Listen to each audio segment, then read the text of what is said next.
all sweet words mean commitment. Some of them are just sugar-coated delays. Have you ever dealt with someone na puro, I'll do this, I'll support you, I believe in you, pero hanggang salita lang? Sa simula, nakakakilig, nakakatuwa, and nakaka-hype talaga. Pero over time, mapapaisip ka eh.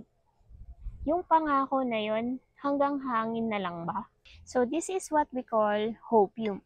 False hope na binibigay ng isang taong sobrang galing magsalita na walang action to back it up in relationships, business, or even sa friendship.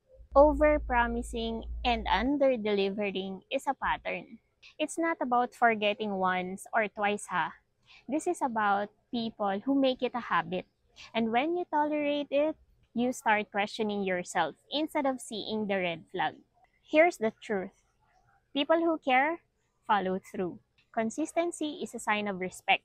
So if someone keeps on disappointing you while sounding sweet, it's not a lack of love, time, and effort.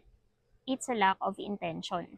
And you can't build trust on promises alone. You build it through action. So if you've been stuck in a cycle of waiting, doubting, and feeling guilty, stop tolerating hopium. Start demanding honesty and action. Because you're not hard to love or support. You're just done with the bare minimum.